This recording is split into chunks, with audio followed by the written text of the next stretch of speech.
It was one of those evenings that felt just right, calm, quiet, and perfect for unwinding. The sun had dipped below the horizon, casting a warm orange glow across the sky, and the air carried a gentle breeze that made driving feel almost therapeutic. Agent Simone Carter, a seasoned FBI agent with years of experience under her belt, decided to take the long way home after wrapping up a grueling case. She'd spent weeks chasing leads, interviewing suspects, and piecing together clues, and now all she wanted was some peace and quiet before heading back to work the next day. Simone drove her sleek black sedan along a winding road surrounded by tall trees and open fields.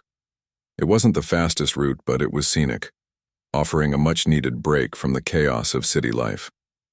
Her mind wandered as she listened to soft jazz playing on the radio, the music blending seamlessly with the hum of her tires against the pavement.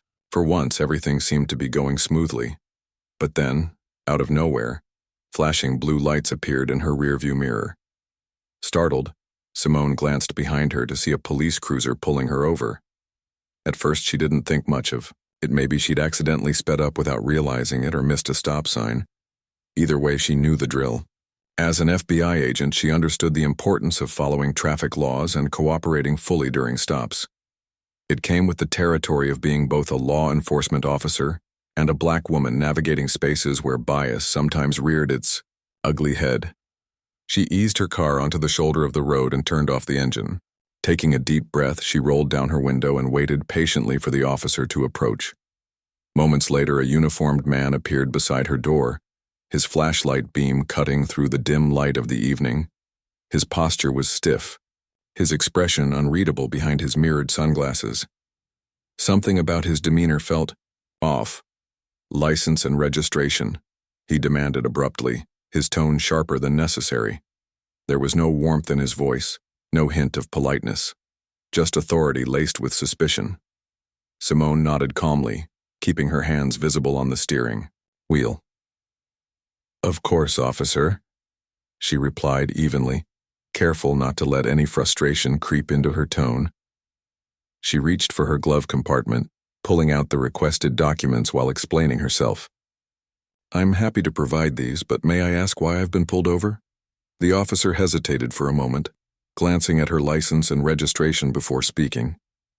"Broken taillight," he said curtly, pointing toward the back of her car. But Simone's brow furrowed. She'd inspected her vehicle just days ago. It was in pristine condition. Nothing was broken. Still, she kept her composure, knowing better than to argue prematurely.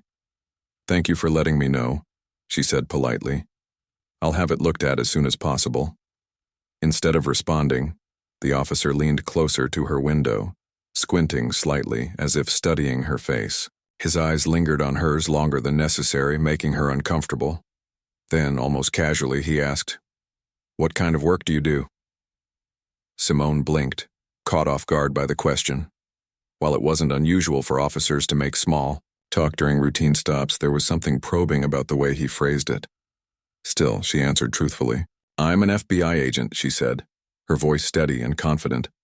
To her surprise, the officer chuckled, a low, dismissive sound that sent a chill down her spine.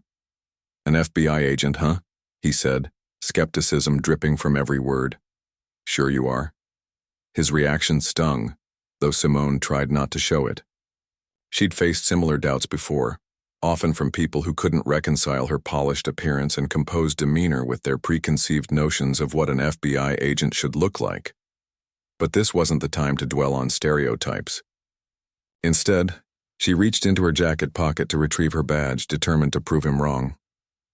"I can show you my credentials," she offered calmly, moving deliberately so as not to alarm him. Yet even as she spoke, she noticed the officer's hand drift toward the holster on his hip. His body language shifted subtly, becoming more rigid, more aggressive. Before she could pull out her badge, he barked, "Keep your hands where I can see them." Simone froze, her heart pounding in her chest. Slowly, she raised her hands back to the steering wheel, her mind racing. What had started as a simple traffic stop was quickly spiraling into something far more intense and potentially dangerous. The officer stepped back slightly, his fingers gripping the handle of his gun as he stared at her through narrowed eyes. This doesn't feel right, Simone thought to herself, her instincts kicking into high gear. She'd been trained for situations like this. How to stay calm under pressure, how to de-escalate tension. But nothing could fully prepare her for the sinking feeling in her gut. This wasn't just a misunderstanding. It was something deeper, uglier, rooted in prejudice and mistrust.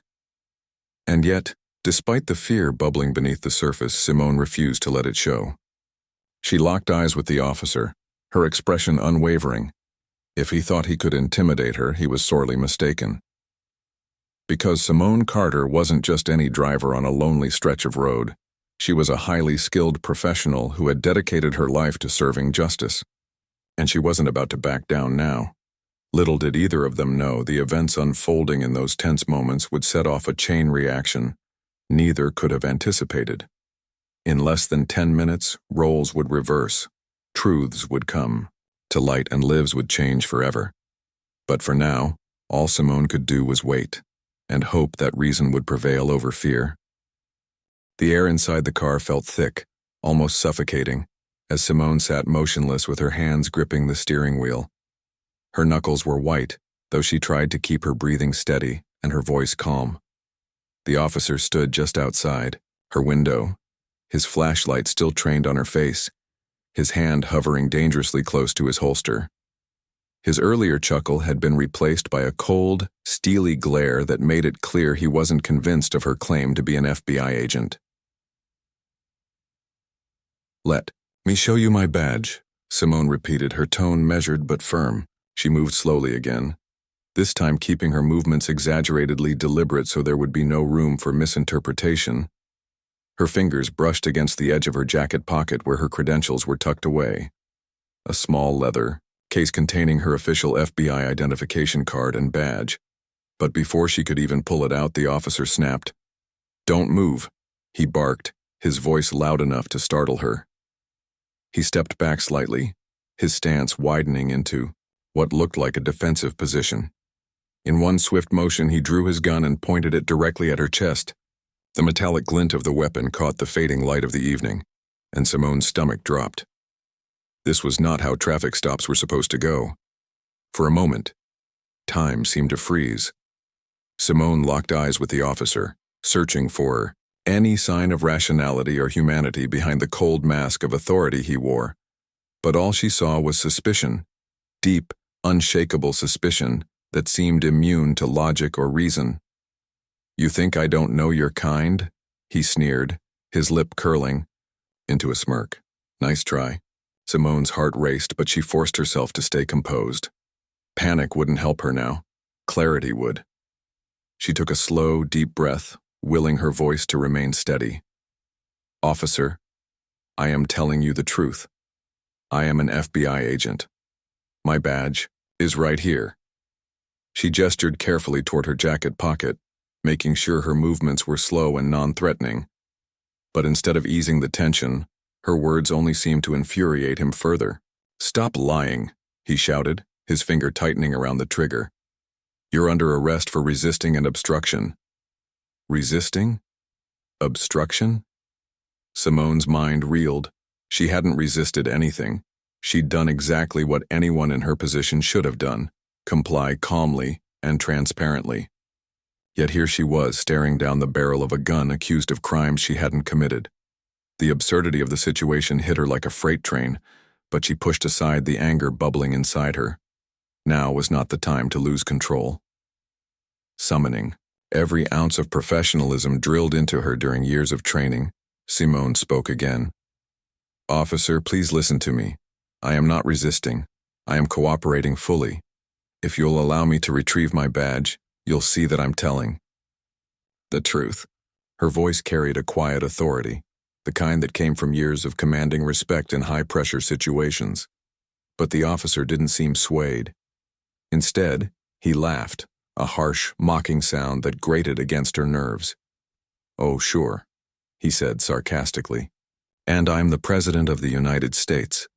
He waved his free hand dismissively, as if brushing off her words like they were nothing more than an inconvenience.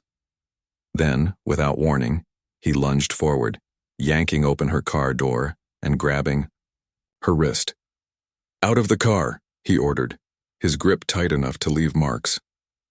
Pain shot through Simone's arm, but she bit back a cry, refusing to give him the satisfaction of seeing her flinch. She stepped out of the vehicle cautiously, ensuring her movements remained slow and deliberate. As soon as she was standing, the officer spun her around roughly, pinning her arms behind her back. "You're coming with me," he growled into her ear, his breath hot against her skin. It was surreal. The sheer audacity of the situation left Simone stunned. Here she was, a decorated federal agent being treated like a common criminal over a broken taillight that didn't even exist. And yet, despite the humiliation and fear coursing through her veins, she refused to let despair take hold. There was still a chance to turn this around, if not for herself, then for the countless others who might find themselves in similar situations. As the officer began snapping handcuffs onto her wrists, Simone spoke again, her voice cutting through, the tension like a blade. "Do you realize the consequences of what you're doing? Assaulting or detaining a federal agent is a federal offense. This will not end well for you." Her words were calculated, designed to make him pause and reconsider. For a split second, she thought she saw doubt flicker in his eyes, but it vanished almost instantly, replaced by defiance. "You can say whatever you want," he spat, shoving her forward slightly, "but we both know how this works." And that's when something inside Simone shifted. It wasn't anger, not entirely. It was resolve. A fierce determination to prove that justice wasn't just a concept reserved for those in power, but a promise meant for everyone. She glanced sideways at her car, where her dashboard camera was silently recording every word, every action. Evidence would be key here, and she knew it. Whatever happened next, the world would see the truth. Just as the officer reached for his radio to call for backup, another set of headlights appeared in the distance. A car slowed down and pulled up behind the patrol cruiser, its engine idling softly. Out stepped a man in plain clothes, an off-duty detective who happened to be passing by and noticed the commotion. He approached cautiously, his gaze darting between Simone and the officer. "What's going on here?" the detective asked, his tone neutral but curious. The officer stiffened, clearly caught off guard. "Nothing to worry about," he muttered, though his grip on Simone's arm loosened ever so slightly. Simone seized the opportunity. "This officer has detained me unlawfully," she said firmly, meeting the detective's eyes. "I'm an FBI agent, and I have evidence to prove it." The detective frowned, stepping closer to examine the scene. He introduced himself and asked to review the officer's body cam footage, sensing that something was deeply wrong. For the first time since the stop began, the officer hesitated, his confidence wavering. The balance of power was shifting, and Simone knew that finally things were about to change. Though the nightmare wasn't over yet, Simone allowed herself a small measure of hope. Justice might be delayed, but it wouldn't be denied. Not tonight, and not while she still had breath in her lungs to fight for it. The arrival of the off-duty detective felt like a sudden gust of wind breaking through a suffocating storm. Simone stood there, her hands still cuffed behind her back, her heart pounding with a mix of fear and determination. The officer who had detained her shifted uncomfortably, his earlier bravado faltering under the weight of this unexpected interruption. For the first time since the ordeal began, Simone felt a flicker of relief. Not because she was free yet, but because someone else was now witnessing the absurdity of the situation. The detective, a middle-aged man with sharp eyes and an air of authority, stepped closer to the scene. His presence alone seemed to command respect, even from the officer who had been so quick to dismiss Simone moments earlier. "What's going on here?" he asked again, his voice calm but firm, carrying the kind of tone that demanded answers, rather than suggestions. The officer hesitated, glancing between the detective and Simone as if trying to decide how much of his story to share. Finally, he stammered, "I pulled her over for a broken taillight. She claimed to be an FBI agent, but I don't believe her. She's resisting arrest." Resisting arrest? Simone almost laughed at the absurdity of the accusation. Resisting would have meant fighting back or refusing to comply, neither of which she had done. Instead, she had followed every instruction, spoken calmly, and even warned him about the consequences of detaining her unlawfully. But instead of addressing the detective's question directly, she decided to let the evidence speak for itself. "Detective," Simone said, her voice steady despite the tension in the air, "this officer has drawn his weapon on me and accused me of lying about my identity. I am, in fact, an FBI agent." She tilted her head slightly toward her car. "My dashboard camera is recording everything. You're welcome to review it." The detective raised an eyebrow, clearly intrigued. He turned to the officer. "Is that true? Did you pull your weapon on her?" The officer's face flushed red and he looked away, avoiding eye contact. "It was necessary," he muttered defensively. "She reached for something in her pocket. I thought it might be a weapon." Simone didn't flinch at the blatant lie. Instead, she addressed the detective again. "I reached for my badge," she clarified, her voice unwavering. "It's standard protocol for law enforcement officers to carry identification." I informed him what I was doing before making any movement, yet he chose to escalate the situation unnecessarily. The detective nodded slowly, absorbing the information. Then turning back to the officer, he said, "Let me see your body cam footage. If she's telling the truth, and if you've mishandled this stop, it's going to reflect poorly on all of us." At those words, the officer visibly tensed. Body cameras were supposed to ensure transparency and accountability, but in this case they might expose behavior that crossed ethical and legal boundaries. Reluctantly, he tapped a button on his uniform to replay the footage. As the grainy video played, the detective watched intently, his expression growing darker with each passing second. Meanwhile, Simone remained silent, her mind racing. She knew the footage would vindicate her, but she also understood the broader implications of this moment. This wasn't just about her. It was about the countless others who had faced similar injustices without the privilege of having their stories recorded or the resources to fight back. Her thoughts drifted briefly to colleagues, friends, and strangers who had been subjected to baseless accusations and unwarranted aggression simply because of the color of their skin or their perceived status.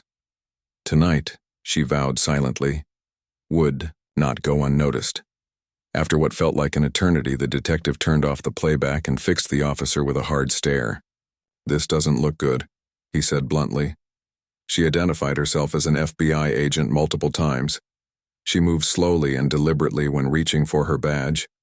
And yet, you drew your weapon and escalated the situation without cause. The officer sputtered, searching for excuses. "You don't understand. She could have been dangerous." "Dangerous?" The detective shot back, incredulous. "She's standing here in handcuffs while you're armed. Does that sound fair to you? Or does it sound like abuse of power?" The word hung in the air like a thundercloud, heavy and unavoidable. Abuse of power. It was a phrase that carried weight, especially in professions built on trust and integrity.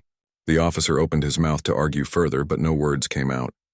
Instead, he took a step back, his shoulders slumping as reality began to sink in. While the confrontation unfolded, Simone noticed headlights approaching from the opposite direction. 2 marked police cars appeared, their sirens silent, but their presence unmistakable. Within seconds, additional officers spilled onto the scene, their expressions curious and alert. One of them immediately recognized Simone. "Agent Carter?" he exclaimed, stepping forward with wide eyes. "Is everything okay?" Simone exhaled deeply, relief washing over her. This officer, whose name she vaguely recalled as Officer Ramirez, had worked alongside her during a joint task force operation months earlier. They hadn't interacted much beyond professional exchanges, but his familiarity with her role lent credibility to her claims. She nodded gratefully, allowing herself a small smile. "Officer Ramirez, thank you for coming. This officer pulled me over and detained me unlawfully. He refused to acknowledge my credentials and escalated the situation unnecessarily." Ramirez's jaw tightened as he processed her words. Turning to the original officer, he asked sharply, "Is this true? Did you ignore her identification and threaten her with your weapon?" The officer stammered, clearly overwhelmed by the growing crowd of witnesses. I thought she was lying." "You thought wrong," Ramirez interrupted, his tone icy. "Do you have any idea what happens When you falsely detain a federal agent? Do you know the charges that come with that? By now, other officers had gathered around, reviewing the dashcam footage and discussing the incident in hushed tones. The consensus was clear. The original officer had overstepped his bounds, and the evidence against him was damning. Simone watched silently as the tide turned completely, her composure never wavering even as justice began to take its course. Finally, one of the senior officers stepped forward, addressing the group. "We need to handle this properly," he said, his voice authoritative. "Agent Carter, please accept our apologies for this unacceptable behavior. We'll ensure that appropriate action is taken." Simone nodded, though her expression remained guarded. Apologies were nice, but they wouldn't erase the trauma of being treated like a criminal simply for existing. Still, she appreciated the acknowledgement. As the officers moved to remove the cuffs from her wrists, she flexed her sore hands, feeling a mix of exhaustion and triumph. For the rogue officer, however, the nightmare was only beginning. With multiple witnesses, video evidence, and testimony from fellow law enforcement officials, there was no way to spin this as anything other than misconduct. Handcuffs clicked into place around his own wrists, a cruel twist of fate that underscored the irony of the situation. Just moments ago, he had been the one wielding authority. Now he was the one being led away in disgrace. As the commotion settled and the officers dispersed, Simone allowed herself a quiet moment of reflection. She glanced at her car, still parked neatly on the shoulder of the road, its dashboard camera having captured every detail of the ordeal. That little device had likely saved her tonight, providing undeniable proof of the injustice she'd faced. But more importantly, it served as a reminder of why transparency mattered and why systemic change was so desperately needed. Though the immediate danger had passed, Simone knew this wasn't the end. The road ahead would involve reports, investigations, and possibly public scrutiny. But she also knew that moments like these had the power to spark meaningful conversations, and maybe, just maybe, lead to real progress. The scene on the side of the road had transformed from a tense standoff into something resembling organized chaos. Officers moved in deliberate patterns, their radios crackling with updates as they coordinated next steps. Simone stood beside her car, rubbing her wrists where the handcuffs had left faint red marks. Though she was no longer restrained, the weight of what had just happened lingered heavily in the air. Her mind raced, replaying every moment, the officer's accusations, his drawn weapon, and the humiliating treatment she'd endured, all while knowing that none of it should have happened. Officer Ramirez, who had recognized Simone earlier, approached her cautiously. His expression was a mix of concern and frustration, his brows furrowed as if he were grappling with the enormity of the situation. "Agent Carter," he began, his voice low but sincere. "I'm sorry you had to go through this. This kind of behavior, it's unacceptable." Simone nodded slowly, appreciating his words but feeling too drained to respond fully. Instead, she gestured toward the rogue officer, who was now seated in the back of one of the patrol cars, his head bowed, in shame or perhaps resignation. "It's not just about me," she said finally, her voice steady despite the exhaustion creeping into her tone. "What happened here tonight is bigger than any one person. It's about accountability. If we don't address these kinds of actions, nothing will change." Ramirez exhaled sharply, nodding in agreement. "You're right," he admitted. "And, trust me, this isn't going to be swept under the rug. Internal Affairs will handle this thoroughly. But I want you to know, you have allies here, people who believe in doing the job the right way." His reassurance brought a small measure of comfort, though Simone knew better than to let her guard down completely. Allies were important, yes, but systemic issues rarely disappeared overnight. Still, she appreciated the gesture.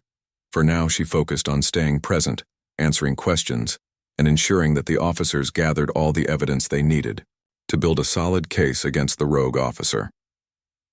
As the senior officer overseeing the scene directed his team, Simone noticed how efficiently things were unfolding.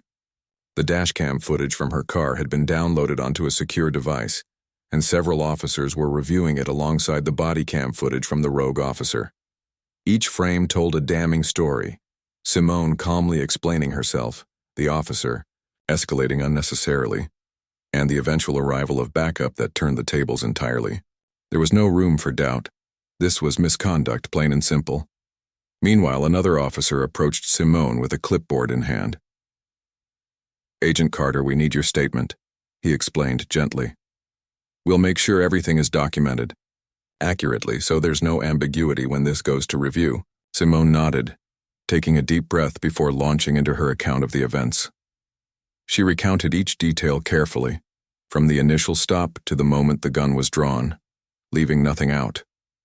As she spoke, she could see the officer scribbling notes, his expression growing increasingly troubled. When she finished, he looked up at her, his eyes filled with a mixture of anger and regret. "This shouldn't have happened," he said quietly. "No matter the circumstances, no law enforcement officer has the right to treat someone like this, especially not another professional doing their job."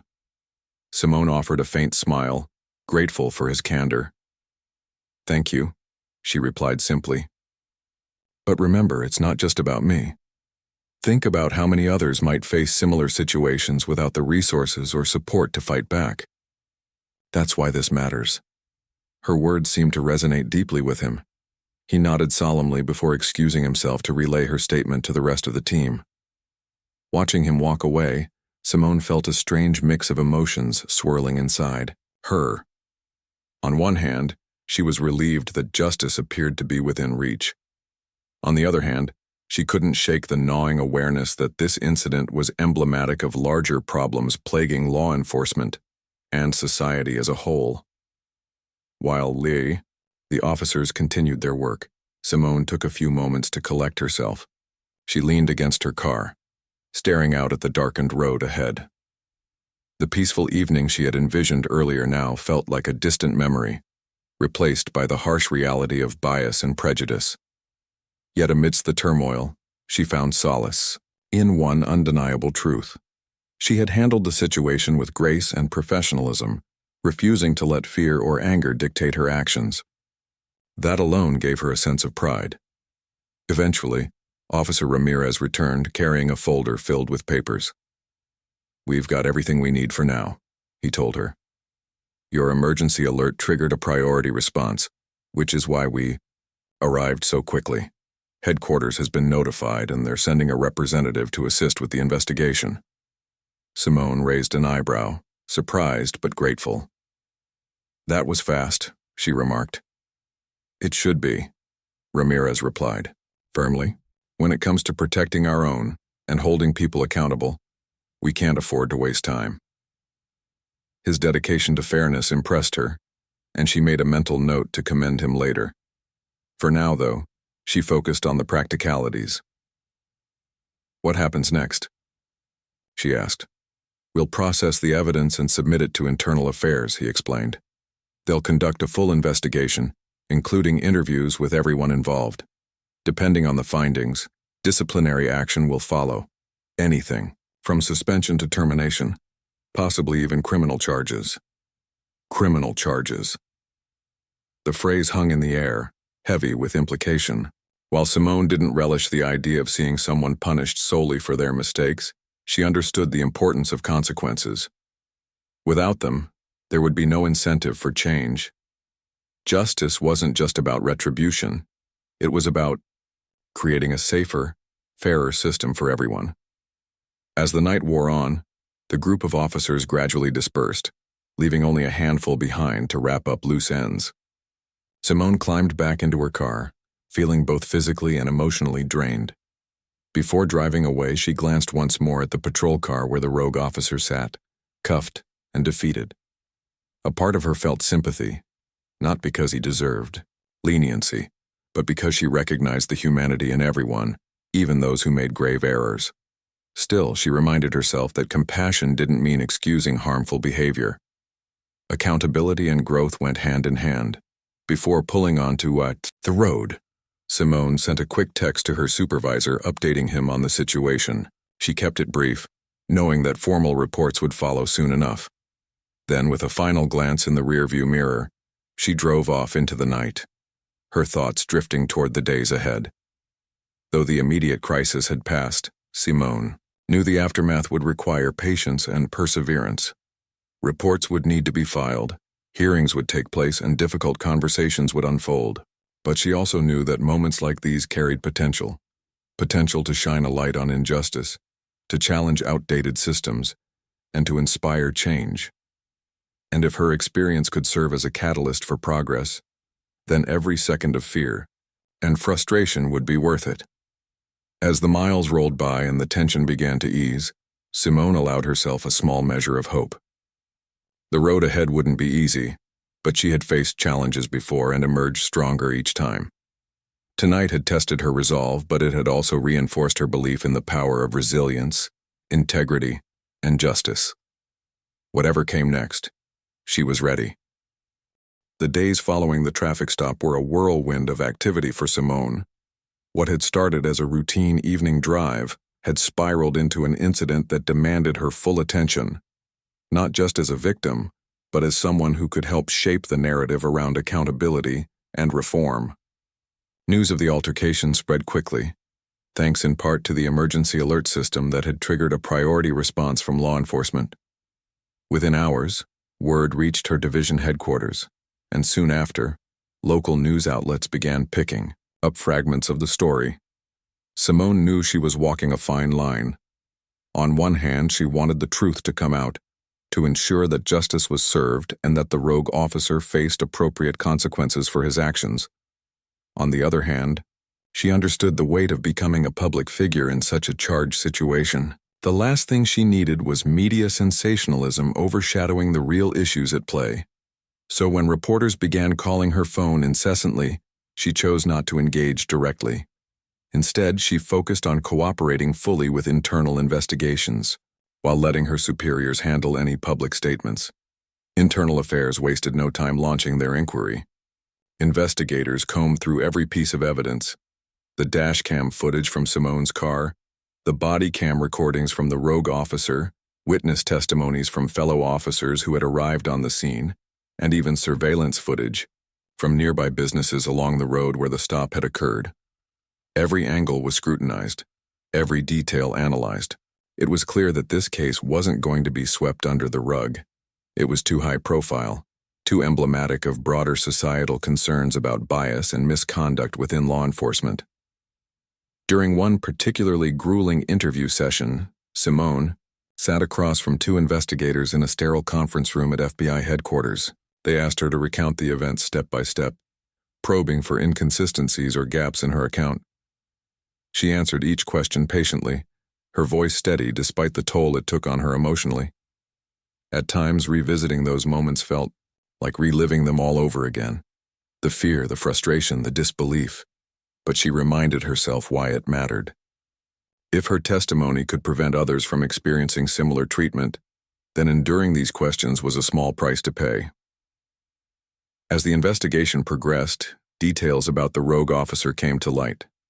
His record revealed a troubling pattern of complaints filed against him by members of the community, many alleging excessive force or discriminatory behavior. Most of these complaints had been dismissed due to lack of evidence or procedural hurdles, allowing him to continue serving without meaningful intervention. This revelation struck a chord with everyone involved in the case, including Simone. It highlighted a critical flaw in the system. The failure to address repeated misconduct effectively created an environment where officers like him felt emboldened to act recklessly. Meanwhile, the department where the rogue officer worked scrambled to contain the fallout. Public trust, already fragile, was further eroded by the incident. Community leaders called for transparency and accountability, demanding answers about how someone with such a questionable track record had remained on active duty for so long. In response, the police chief issued a carefully worded statement, acknowledging the gravity of the situation and pledging to implement reforms aimed at preventing future incidents. While some praised the move as a step in the right direction, others viewed it as mere lip service, an attempt to placate critics rather than enact real change. For Simone, the most poignant moment came during a private meeting with internal affairs officials. One of them, a seasoned investigator named Marcus Hale, leaned forward and said something that resonated deeply with her. "Agent Carter," he began, his tone earnest, "what you went through shouldn't have happened, not to anyone, let alone someone in your position. But if we're being honest, your status gave you a platform that many others don't have. People are watching this case closely because they see themselves in you. They want to believe that things can get better." His words stayed with her, long after the meeting ended. He was right. Her experience wasn't just personal, it was symbolic. Countless individuals, particularly Black women and other marginalized groups, had faced similar injustices without the privilege of having their voices heard.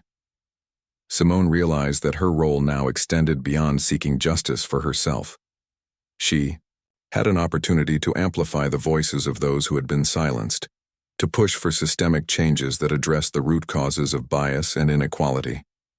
In the weeks that followed, the investigation concluded with damning results. The rogue officer was formally charged with multiple offenses, including unlawful detainment, assault under color of authority, and obstruction of justice. His employment was terminated immediately, and he faced the prospect of criminal prosecution. While some celebrated the outcome as a victory, Simone approached it with measured optimism. Punishing one individual wouldn't solve the larger problems plaguing law enforcement, but it was a start, a necessary step toward rebuilding trust and fostering accountability. Amidst the legal proceedings, Simone also found herself reflecting on her own journey. The incident had reignited old frustrations, memories of past encounters where bias had reared its ugly head, but it had also reinforced her commitment to making a difference.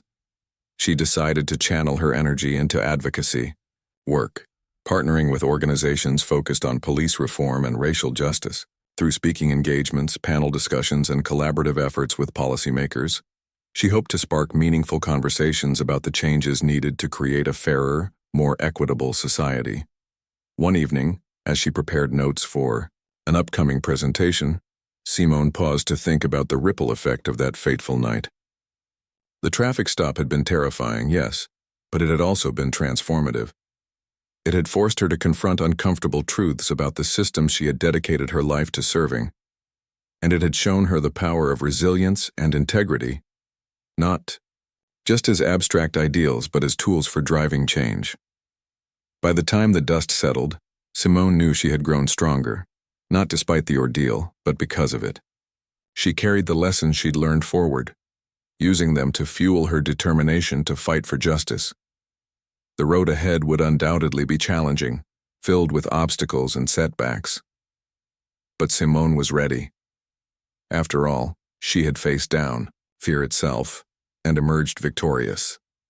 And so as she closed her laptop and turned off the desk lamp, she allowed herself a quiet smile.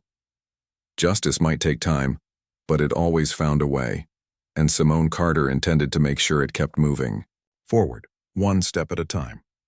The months that followed the traffic stop felt like a turning point, not just for Simone Carter but for the community and law enforcement agencies involved. What had started as a single incident on a quiet country road had grown into something much larger, a catalyst for change.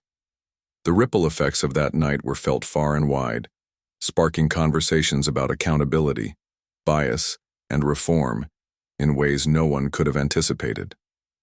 For Simone, life slowly returned to some semblance of normalcy.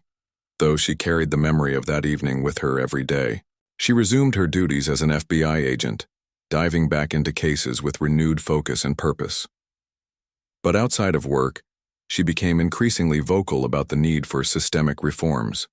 Her advocacy took many forms: speaking at town hall meetings, collaborating with civil rights organizations, and even testifying before legislative committees about the importance of transparency and accountability in policing. Each platform gave her an opportunity to share not only her personal experience, but also the broader lessons she'd drawn from it.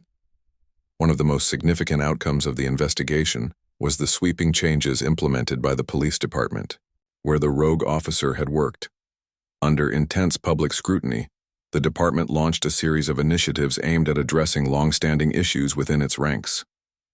Mandatory de-escalation training became standard protocol for all officers, emphasizing communication skills and conflict resolution over aggressive tactics. Body cameras were upgraded with real-time monitoring capabilities, ensuring that footage could be reviewed immediately if misconduct was suspected, and perhaps most importantly, an independent oversight board was established to review complaints against officers, providing a layer of accountability that had previously been lacking. These measures didn't come without resistance. Some veteran officers grumbled about overreach or complained that the new policies made their jobs harder. But for many others, including younger recruits who joined the force hoping to make a positive impact, the reforms signaled a shift toward a more ethical and inclusive approach to law enforcement. Slowly but surely, trust between the department and the community began to rebuild, brick by painstaking brick. Simone watched these developments closely, knowing they represented progress, but also understanding how fragile that progress could be. Change didn't happen overnight, and it certainly didn't stick unless people remained vigilant. That's why she continued to push for greater awareness and education, both within law enforcement and among the general public. She believed deeply in the idea that justice wasn't just about punishing wrongdoing.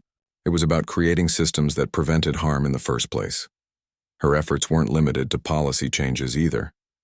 Simone also sought to amplify the voices of those whose stories often went unheard.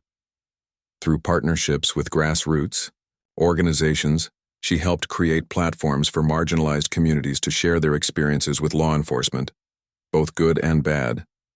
These narratives served as powerful reminders of the human impact behind statistics and headlines. They highlighted the courage of individuals who spoke up despite fear of retaliation, and underscored the urgent need for empathy and understanding in all interactions between citizens and authorities. As word of her advocacy spread, Simone began receiving messages from people across the country, some praising her bravery, others seeking advice on how to navigate similar challenges. One letter stood out in particular. It came from a young woman named Maya, who wrote to thank Simone for inspiring her to pursue a career in criminal justice. "You showed me that we can fight for fairness without losing our humanity," Maya wrote. "I want to be part of the solution just like you." Reading those words brought tears to Simone's eyes. She realized then that her actions weren't just about holding one bad actor accountable. They were about planting seeds of hope and possibility. If her story could inspire someone like Maya to step forward and contribute to meaningful change, then every difficult moment she'd endured had been worth it. Still, Simone knew better than to rest on her laurels. While the immediate aftermath of the traffic stop had yielded tangible results, she understood that true transformation required sustained effort. Bias and inequality didn't disappear because of a single victory. They persisted until actively dismantled through consistent action. So she kept showing up, whether it was mentoring young agents, participating in community dialogues, or simply reminding people that they weren't alone in their struggles. One evening, several months after the incident, Simone found herself standing backstage at a national conference focused on criminal justice reform. As she waited for her turn to speak, she glanced out at the audience. A diverse group of activists, scholars, policymakers, and everyday citizens united by a shared desire for progress. For a moment, nerves fluttered in her chest. Public speaking had never been her favorite activity, but tonight felt different. Tonight she wasn't just sharing her story, she was contributing to a movement. When her name was called, Simone stepped onto the stage to polite applause. She adjusted the microphone and smiled warmly at the crowd before beginning. "Good evening," she said, her voice steady and clear. "My name is Simone Carter, and I'm here today not because I think I have all the answers, but because I believe in the power of questions. Questions like, how do we build trust between communities and law enforcement? How do we ensure that everyone is treated fairly, regardless of their background? And how do we hold ourselves accountable when we fall short?" She paused, letting her words sink in before continuing. "What happened to me on that road wasn't unique. Far too many people face similar injustices every single day. The difference is that my position gave me a platform. and I intend to use it wisely. Because justice isn't just a concept reserved for courtrooms or textbooks. It's a promise we make to each other as human beings. A promise that says, you matter, your voice matters, your life matters. By the time she finished speaking, the room erupted in applause. People rose to their feet, clapping and cheering, not just for her, but for the vision of a better future she represented. Simone bowed her head slightly, humbled by the response. When she left the stage, dozens of attendees approached her to shake her hand or express gratitude. Among them was a middle-aged man wearing a badge around his neck.